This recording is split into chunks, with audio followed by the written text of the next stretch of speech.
السلام عليكم ورحمة الله وبركاته. هلكان نقل صحتنا موقع باسيسي اوفيشال سودوا سومالي محمد ميل والباد joogtaan waqti walba idin tahay wacan oo wanaagsan waxaa idin rajeynayaa meel walba joogtaan khayr iyo barwaaqo bashbash iyo nimco ilaahay idinkiisa caafimaad tamaam ah. waxaan aad ugu faraxsanahay waxaan idin soo wadaa muuqaal laba muuqaal baan isu barbar dhigayaa mid 5 beri ka hor ahaa iyo mid saacado ka hor ahaa ayaan isbarbar dhigayaa mid ka hore waa murugo. Anyway waxba yaan hadalka idigu daalinay hooyo oo 3 sano caruurteeda ay kala maqnaayeen ay xalay dib u midoobeen oo haloo isla wada saxdeen muddo 3 sano kadib xabsi ayay ku jirtay. muuqaalka hore markaan arkay waa soo dejiyay inaan ka falceliyaan rabay oo aan iraado oo adiga waxay maxsan yani wixii dareenkayga ah inaan kaga hadlaa rabay laakiin waa mashquulay isbitaal iyo waxbaan ku mashquulay. ilaahay ha caafiyo.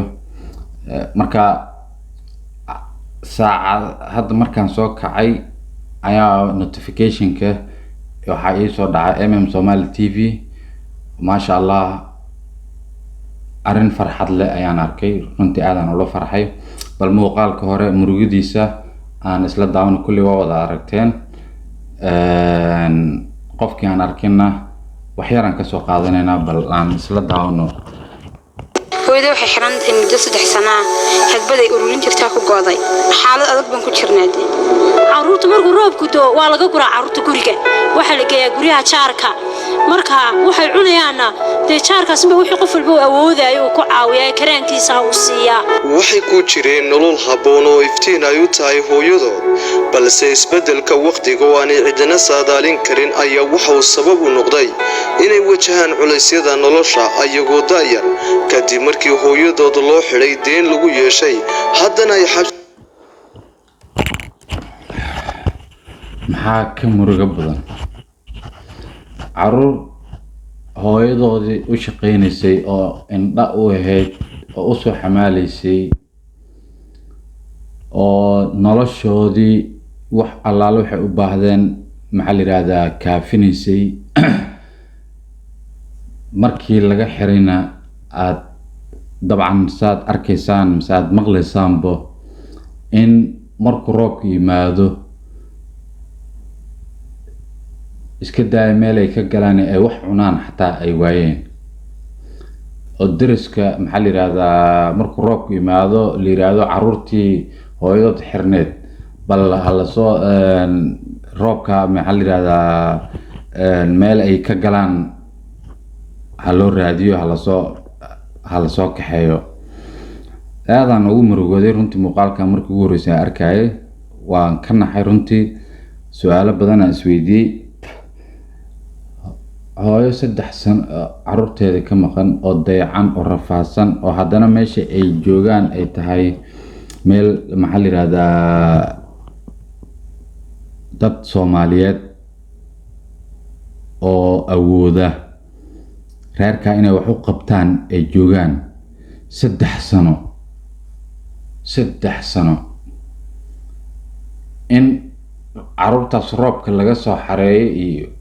in guriga maxaa la yiraahdaa markay raashin waxay u baahdaan maxaa la yiraahdaa deriska wixii ka soo haray iyo wax bal dadkaas ay u keenaan ayaan waxaan marna aan u qaadan waayay war Soomaalidii meesha joogta aawe war dadkii meesha jooga aawe hooyo oo caruurtaas oo hooyo kaliya haysto oo maxaa la yiraahdaa noloshii ay ku jireen mugdi isu bedeshay Soomaalidii meesha joogtay maxaa ku dhacay oo ay u gurman waayeen. su'aashaas ayaan aad isu weydiinayay runtii intaasaan kasoo qaadanayna sida aad hadda aad maqasheen bal ilaahay idigu dheershiye iftiinki indhihii guriga hooyo macaan oo wax walbaba maxaa la yiraahdaa ayada dhabarka u dhiganaysay oo noloshooda iyo wax alaale iyo farxadoodii ahayd inta laga kaxeeyay oo la xiray 3 sano ay ka xirneed dadku miyayna damiir lahayn wax waa la isku yeelan jiray deen waa la isku yeelan jiray wax waa dhici jireen laakiin waxa aan fahmi waayay dadka inta la eg oo meesha jooga oo ganacsato ah hataa inta isu tagaan caruurta bal dayacan hooyadooda aan u keenno may garan waayeen taas ayaan kurbi igu heysay alxamdulillah hadda se waa iga foqday Somali TV haddaysan arki lahayn 50 sanaad kadib xataa hooyadooda ma arki lahayn haddaysan muuqaalbayaas Somali TV aysan la kulmi lahayn wallahi aysan arki lahayn 50 sanaad kadib xataa cid fiirin lahayd xataa ma jirto sana amisanahay waayo hadda ka hor waxaan maqlay nin 250,000 oo shilin Soomaali ah dhowr sano u xirnaa oo markii booqasho mar xabsiga loogu tagay un la ogaaday lagu wareystay maxaad ku xiran tahay maxaa dambiga gashmay 250,000 shilin Soomaali ayuu dhowr sano u xirnaa cid ka wareysay ma jirto qof baa dacweystay lacag ku leeyahay dalaq xabsiga la geliyay dariska waxa laga rabay inay u qeyla dhaanshaan dadka u sheegaan in carruurtan ay dayac yihiin ay dhibaataysan yihiin ay hooyadooda maxaa la yiraahdaa alaab lacagtaas lagu leeyahay war Soomaalida loo maxaa la yiraahdaa loo qeyl dhaamiyo alxamdulillah ilaahay wuxuu u sahlay oo la kulmiyay Somali TV aadan ugu mahadcelinayaa abaal Allah ma ajr xasanaad Allah ka siiyo inta kale ummada soo caawisana ajr xasanaad Allah ka siiyo aadan ugu farxsanahay bal muuqaalka dambe oo xabsiga laga soo siideenay dabcan waxay ku xirneed Gabiley ay u safreen oo Gabiley bay aadan Gabiley bay ku xirneed marka bal muuqaalka dambe aan isla aragno hooyada oo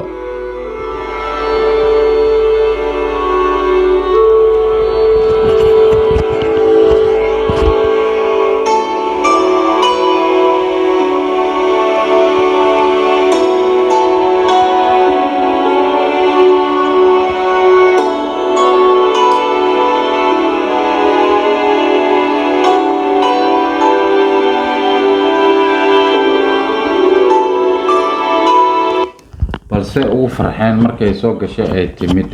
maxaa la yiraahdaa uu umaaday caruurtii xataa iyaga iska daa wallahi ana la farxay waayo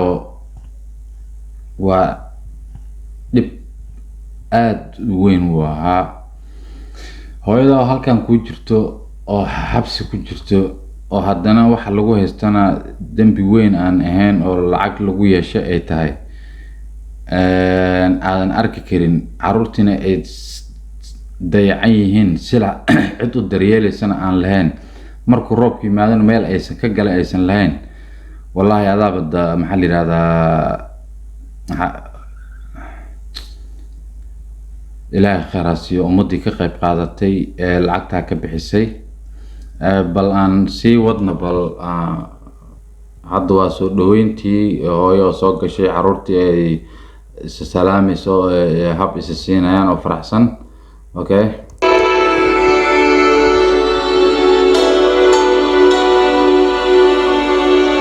oo la soo daayay waxaan si gaar ah ugu mahadcelinayaa MMTV oo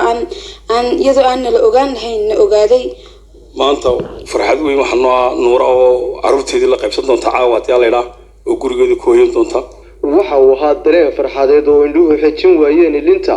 waana mid kulmiye hooyo iyo caruurteedii oo muddo 3 sano ah hayndaab adagi kala dhex yeelay balse maanta alla qadaray inay dib u mudoobaan iyagoo xor ah waa xaqiiqo intaasaan ka soo qaadanaynaa runtii hayndaab adag ayay maxaa la yiraahdaa ay ku wada jireen waayo 3 sano inta kama dhowa hadday sida gabadha ay sheegtay haddaynan Somali TV ay arki lahayn hooyadooda xataa wallahi inaysan dib u arki lahayn 50 sano iyo hadii wixii ka dambeeyay ilaahay Somali TV u soo diray aadan ugu mahad celinayaa wax aad loogu xumaado waayo kulay waxa ay ku xirantay hagbad mise ayuuto qof soo yaqaano ayay aruurinaysay oo haysay marka lacagtii baa ku tagtay anyway investment ha ku samaysto mise si kale ha ugu baxday lacagtii baa ku baxday waa la dacweeyay waa la xiray marka dadka oo sida hab xiraan ha ku dacweeyaan dib ma laha حتى انت اي حيرنت هاي دبا محل يرادا واد aragteen guriga iyo marxaladda waad arkaysiin حتى ma ku fikiri waayeen intay xataa Soomaalinimada iska day bini aadanimada ma ku fikiri waayeen in intay xiran tahay bal caruurteedii aan ka warhayno xataa yiraahdaan kuwa dacweysta oo xiray inta ma keeni waayeen tan kale ganacsatada meesha buuxda dad ladan ayaa jooga ma awoodi waayeen درس بها محل هذا الجوجا ما أودي وين إن أمد كله حتى أي واحد سين كرين أو واحد أقبل كرين إن محل هذا أمد يودح جلانه أو يشك وقوقي لانشان أنت أصلا كسو جوين يا وحن لا هي Somali TV مر لبعض مر ستحات وحادي هذا أمها سنتين رنتي أيجا كل جود معها أنا حتى والله فرحي ومرك هو كم رجسنا لكن آذن ولا فرحي أنتي محسنين أو كقب قاعدة العكتاسي كبحسي أو محل هذا أيجن صدق كل واحد له أجر حسنات الله يذكسيه إلى محل هذا مال أنت يوم القيامة كوي كجدبة إلى محل هذا يدقو وآذن وايدين دعينا يا رنتي